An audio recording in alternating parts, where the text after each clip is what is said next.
전도서 5장 1절에서 9절 말씀을 우리 한 절씩 교독하겠습니다. 너는 하나님의 집에 들어갈 때에 내 발을 삼갈지어다. 가까이하여 말씀을 듣는 것이 우매한 자들이 재물 드리는 것보다 나으니 그들은 악을 행하면서도 깨닫지 못함이니라.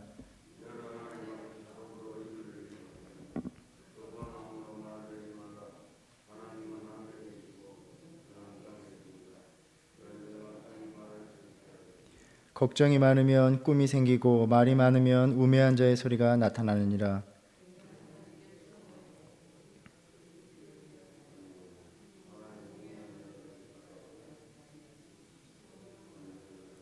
서원하고 갚지 아니하는 것보다 서원하지 아니하는 것이 더 나으니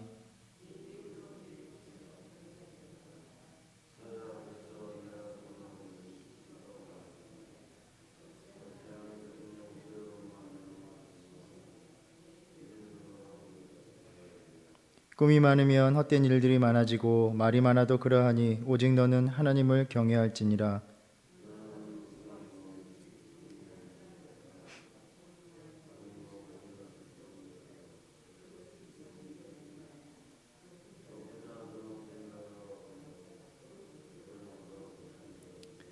함께 읽겠습니다.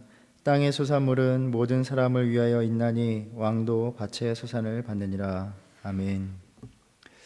오늘 보면 전도서 5장 1절에서 7절 말씀은 전도서 내용 전체를 볼 때에 대략 전도서의 가운데 자리를 차지하고 있습니다. 이 당시에 예전 문학 형식을 보면 보통 가장 중요한 내용을 가운데에 위치시킵니다.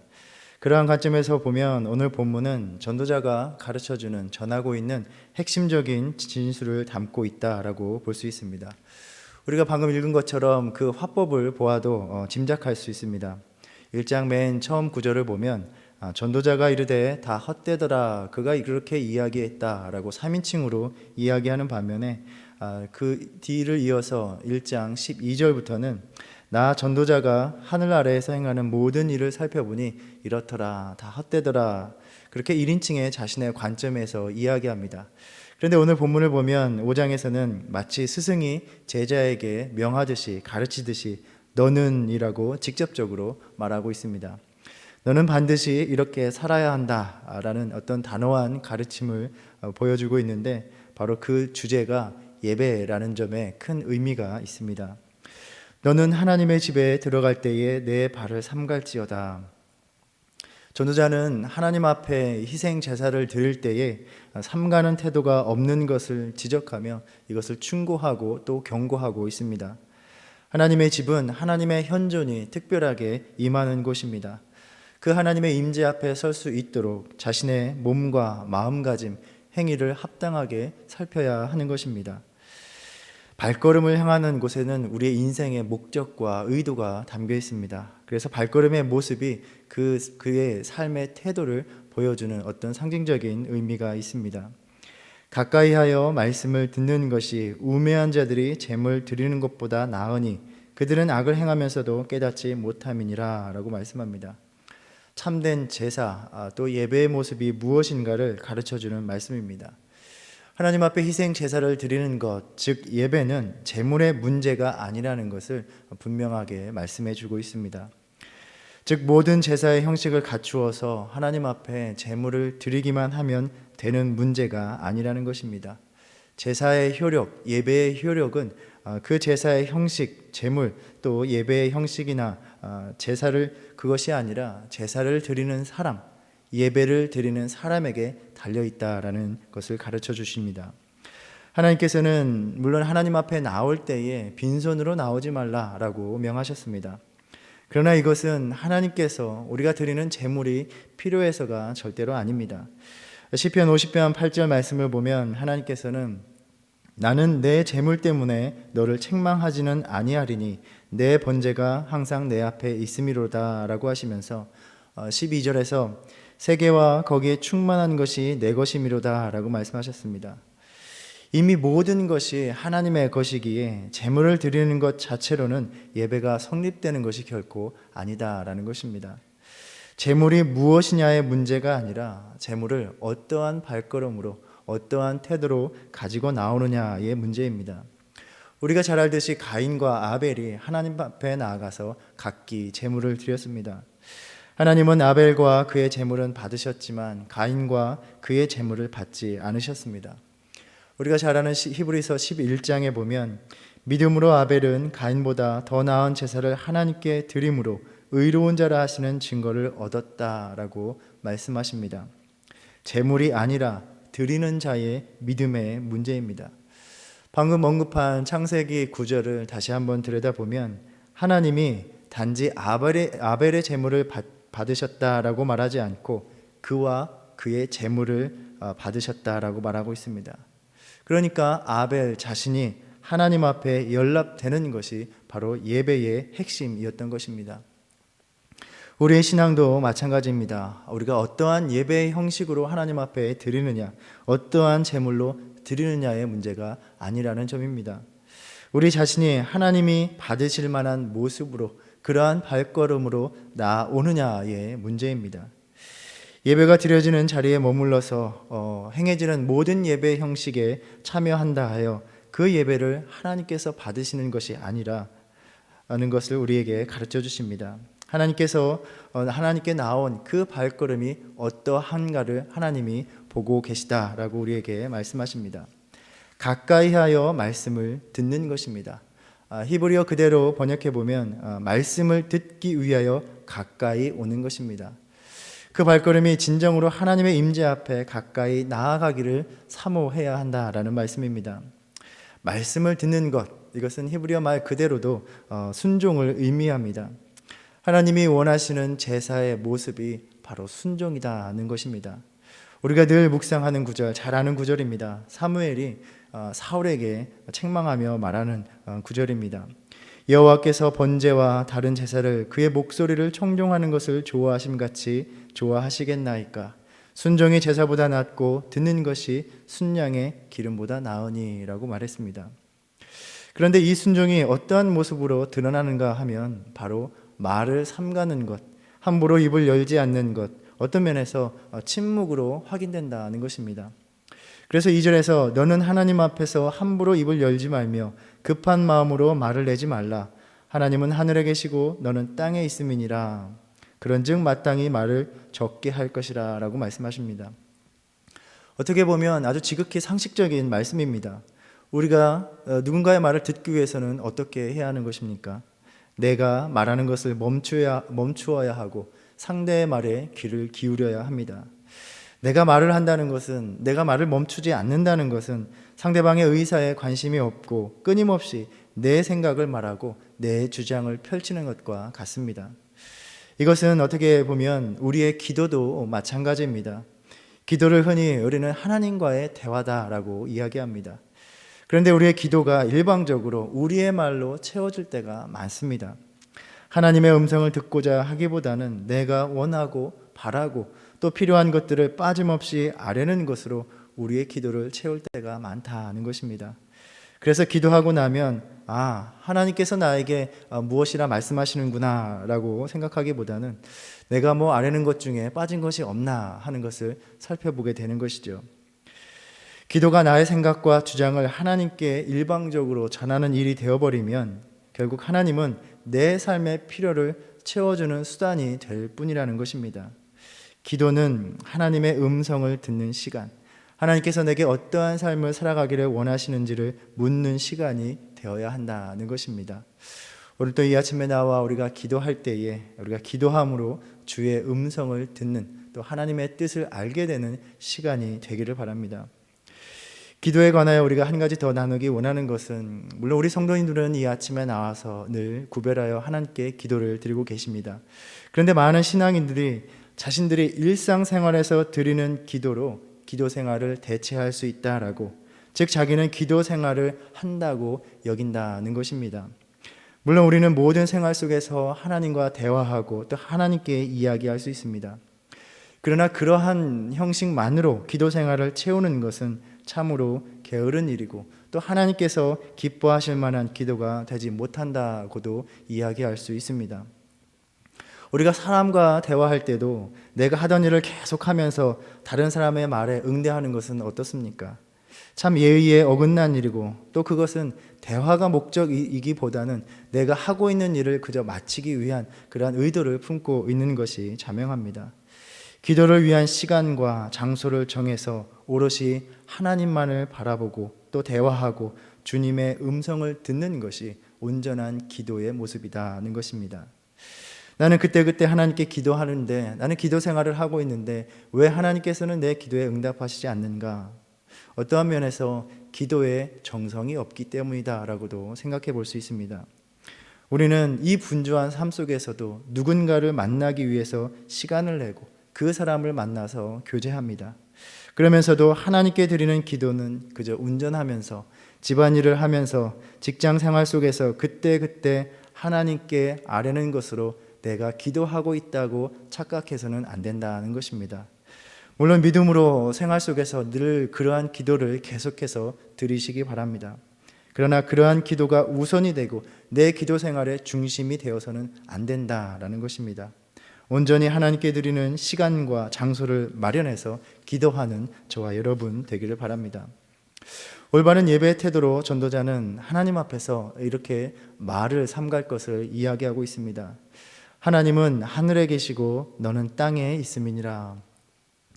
1장 13절에서 전도자는 자신의 마음을 다하고 지혜를 다 써서 하늘 아래에서 행하는 모든 일을 연구하였다, 살펴보았다라고 말했습니다. 바로 하늘 아래는 그의 관점에 있어서 인간의 삶의 영역입니다. 그렇지만 하나님은 그 영역, 바로 그 인간의 영역을 초월해 계신 하늘에 계신 분이다라고 이야기합니다. 물론 이것은 물리적인 공간이 아니라 어떤 신학적인 표현입니다. 하나님은 그렇게 인간의 마음과 정신과 감정과 생각과 기대와 욕망을 넘어 하늘에 계신 분이다라는 것을 전도자는 분명하게 상기시켜주고 있습니다. 범접할 수 없는 하나님의 초월성을 의식할 때에야 인간은 비로소 경외감을 갖추고 그 앞에서 인간의 올바른 태도가 무엇인가를 깨닫게 되는 것입니다. 그렇기에 마치 우리가 하늘 아래에 다른 인생들에게 하듯이 하나님을 대해서는 안 된다라는 것입니다. 말하는 것도 마찬가지입니다. 성급하고 과다한 말을 내뱉지 않아야 하는데, 그러할 때 우리는 이어지는 말씀의 내용과 같이 무책임한 서원을 드리는 경우가 많다는 것입니다. 사람은 하늘에 계신 하나님께 두려운 마음으로 내가 무엇을 아뢰어야 하는지, 그리고 지금 내 자신이 무엇을 아뢰고 있는지를 아주 신중하게 늘 분별하며 생각해야 한다라는 것입니다. 3절에서 걱정이 많으면 꿈이 생기고 말이 많으면 우매한 자의 소리가 나타나느니라 라고 말씀합니다. 여기에서 꿈은 우리가 흔히 성경에서 보는 어떤 계시의 수단이 아니라 강박관념을 가지고 신경을 쓰는 일이 꿈에 나타나는 그러한 현상을 가리킵니다. 그러한 꿈은 무의미한 것일 뿐이듯이 말이 많은 것은 어리석은 자의 의미 없는 수다가 될 뿐입니다. 하나님 앞에서 그러한 식으로 말해서는 안 된다는 것입니다. 이처럼 하나님 앞에서 말을 삼가는 것은 신중하게 말하는 것으로서 하나님 앞에서 자신이 이렇게 행하겠다라고 약속하는 서원과도 연관이 됩니다. 자신이 하는 말에 무게를 실지 않고 경박하게 내뱉는 일이 하나님 앞에서 기회가 있을 때마다 가볍게 서원하는 일로 나타날 수 있다는 점입니다. 우리의 삶에도 경박한 말이 상대에게 회복할 수 없는 상처와 분노를 자아내는 경우가 많이 있듯이 하나님께 드리는 무책임한 서원도 마찬가지입니다. 그래서 6절에서 내 입으로 내 육체가 범죄하게 하지 말라. 사자 앞에서 내가 서원한 것이 실수라고 말하지 말라. 어찌 하나님께서 내 목소리로 말미암아 진노하사 내 손으로 한 것을 멸하시게 하랴라고 말씀합니다. 말라기 2장 7절의 말씀을 보면 제사장은 만군의 여호와의 사자가 된다라고 말합니다. 이 사자가 누구를 가리키느냐에 대해서 여러 가지 의견이 있지만 우리가 오늘 본문 제사의 맥락을 생각할 때에 제사장을 가리키는 것이라 생각해 볼 수 있습니다. 자신이 원하는 것을 하나님께서 응답하여 주시면 내가 하나님께 이렇게 바치겠습니다. 이것을 드리겠습니다. 서원한 후에 그것은 내가 실수로 내뱉은 말이었다라고 말하는 것은 거룩하신 하나님을 모욕하는 것과도 같습니다. 우리가 우리의 일상의 삶에서도 무언가를 약속하고 아무 거리낌 없이 그것을 뒤집는다는 것은 상대방을 무시하는 처사입니다. 지킬 마음도 없이 서원한 것을 뒤집으려 하는 것은 하나님의 진노를 살 뿐입니다. 그래서 차라리 말을 삼가서 서원하지 않는 것이 더 낫다라고 우리에게 가르쳐주고 있습니다. 자신의 서원을 지키지 않고 태만할 때 하나님의 품위와 권위는 손상되고 하나님은 모욕을 당하시는 것입니다. 예수님께서도 산상수훈에서 이 같은 가르침을 주셨습니다. 마태복음 5장에 보면 나는 너희에게 이르노니 도무지 맹세하지 말지니 하늘로도 하지 말라 이는 하나님의 보좌임이요 땅으로도 하지 말라 이는 하나님의 발등상임이요 예루살렘으로도 하지 말라 이는 큰 임금의 성임이요 내 머리로도 하지 말라 이는 내가 한 터럭도 희고 검게 할 수 없음이라 라고 말씀합니다. 그 당시 유대교에 있어서 맹세가 문제가 되었던 것은 맹세할 때에 하나님의 이름을 부르고 온전한 맹세를 이루지 못할 때에 바로 하나님의 이름이 더럽혀지는 것이었습니다. 그래서 사람들은 하나님이 아닌 것, 다른 것으로 우리가 방금 읽었던 구절처럼 예루살렘으로 맹세하고 하늘로 맹세하고 그러한 현상을 보여주었습니다. 그러면서 나는 하나님의 이름으로 맹세한 것이 아니니 내가는 무의미한 것으로 맹세한 것이니 그 맹세는 효력이 없어서 지키지 않아도 되는 것이다. 그러한 식으로 맹목적이고 그릇된 종교의식을 가지고 사는 것이 문제였습니다. 그렇기에 그릇된 맹세의 관행은 오히려 맹세한 바를 지키기 위한 것이 아니라 자신이 말한 바를 교묘하게 피하기 위해서 지키지 않기 위해서 이용하는 수단이 되었을 뿐이라는 것입니다. 자신들이 그래서 예수님께서는 맹세를 드리는 것이 중요한 것이 아니라 자신이 말한 바에 진실하게 사는 삶 자체가 중요하다라고 가르쳐 주시면서 오직 너희 말은 옳다 옳다 아니라 아니라 하라 이에서 지나는 것은 악으로부터 나느니라 라고 말씀하셨습니다. 하늘에 계신 하나님은 우리의 모든 말과 행동을 다 보고 계시고 그에 따라서 판단하고 계시는 분입니다. 그래서 전도자는 7절에서 말이 많으면 헛된 일들이 많아지고 말이 많아도 그러하니 오직 너는 하나님을 경외할지니라 라고 말합니다. 이 말씀을 돌아볼 때에 우리의 기도의 언어가 얼마나 신중해야 하며 또한 주님 앞에 드린 약속대로 우리가 그것을 지키도록 온 힘을 다하여 애써야 함을 깨닫게 됩니다. 올 한 해 하나님 앞에서 나의 삶을 시작하면서 하나님 앞에서 드렸던 나의 마음가짐, 예배와 주님을 섬기는 일에 드렸던 약속을 우리는 과연 온전히 지켜왔는지 돌아봐야 할 것입니다. 우리가 수요 예배를 통해서 호세아서의 말씀을 묵상하고 있습니다. 하나님께서 죄악된 그 백성들을 고발하시면서 이 땅에는 진실도 없고 인애도 없고 하나님을 아는 지식도 없다라고 말씀하셨습니다. 도대체 입술로는 하나님을 사랑하고 하나님을 섬기고 내가 하나님을 예배한다라고 하면서 그 삶을 보면 하나님을 사랑하는 것과는 거리가 먼 진실되지 못한 삶으로 가득하다라는 것입니다. 그러한 삶을 보시면서 하나님께서 한탄하셨습니다. 그리하여 하나님께서는 너희가 하나님을 아는 지식, 하나님께서 진정으로 원하시는 것이 무엇인지를 알기를 원한다 하셨습니다. 전도자가 그렇게 자신의 시대의 사람들, 신앙인들을 살펴보면서 하나님을 말씀을 들으려 하지 않고 삼가지 않는 그저 입술만 가득한 예배의 태도에 대해서 경고하는 것은 바로 오늘날 우리를 위한 또 우리 교회를 위한 엄중한 말씀이 아닐 수 없습니다. 마지막 8절과 9절에서는 4장에서 이야기했던 권력자의 부당한 학대의 문제에 대해서 다시 이야기하고 있습니다. 여기에서 더 높은 자들에 대한 언급은 어떤 권력 구조의 계층 구조를 가리키면서 가난한 자를 향한 억압이 연결고리처럼 그렇게 계급을 타고 올라가면서 자행되고 있고 최고의 권력인 왕에게까지 이르는 그 사회상을 이야기하는 것 같습니다. 혹여는 더 높은 자의 감찰을 하나님을 가리키는 것이다 라고 또 해석하기도 하지만 전도자의 전체적인 관점을 보았을 때는 거리가 멀어 보입니다. 오늘 말씀 9절이 어떠한 의미를 이야기하는 것인지 참 이해하기가 어렵습니다.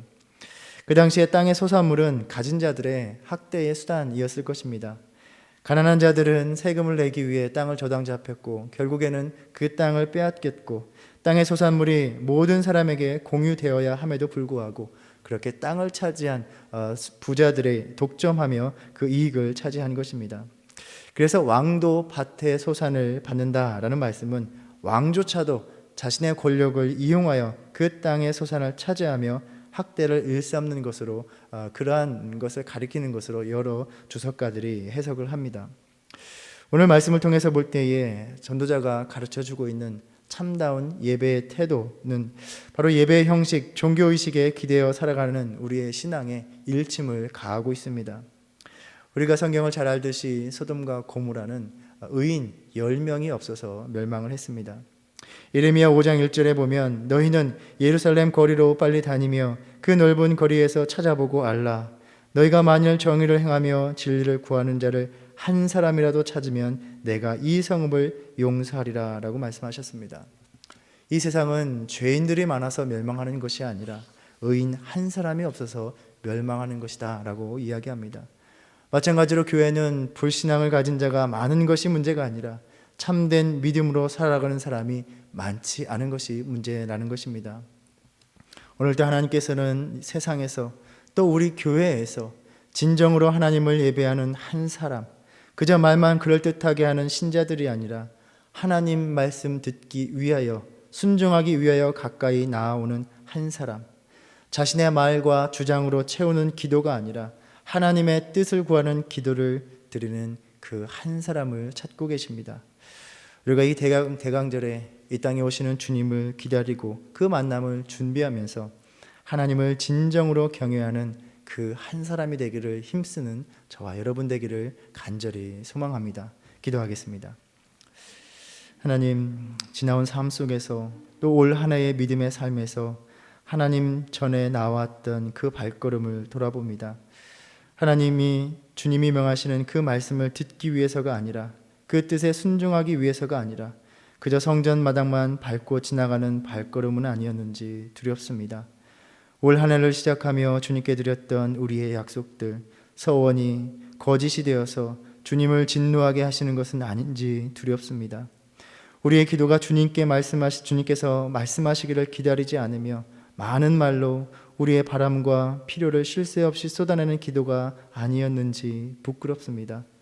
올 한 해를 돌아보면서 우리 자신이 얼마나 하나님의 말씀을 듣고 순종하며 헌신하며 살아왔는지를 돌아보는 것이 아니라 하나님이 우리의 기도에 얼마나 응답하셨는지 그저 받을 은혜만을 생각하는 부끄러운 우리 자신을 발견합니다. 이 대강절에 여전히 우리의 삶 속에 오시는 주님께서 진정으로 하나님을 경외하는 자 찾으시는 줄 압니다. 우리의 모든 연약함과 부족함을 붙드셔서 하나님 앞에 나오는 발걸음을 삼가는 예배자, 주님의 말씀을 듣기 위하여 그 뜻대로 살아가기 위하여 주님께 나오는 그 믿음으로 우리를 회복시켜 주시옵소서. 예수님의 이름으로 기도드립니다. 아멘. 하늘에 계신 우리 아버지여, 이름이 거룩히 여김을 받으시오며 나라의 임하옵시며 뜻이 하늘에서 이룬 것 같이 땅에서도 이루어지이다. 오늘날 우리에게 일용할 양식을 주옵시고 우리가 우리에게 죄 지은 자를 사하여 준 것 같이 우리의 죄를 사하여 주옵시고 우리를 시험에 들게 하지 마옵시고 다만 악에서 구하옵소서. 나라와 권세와 영광이 아버지께 영원히 있사옵나이다. 아멘.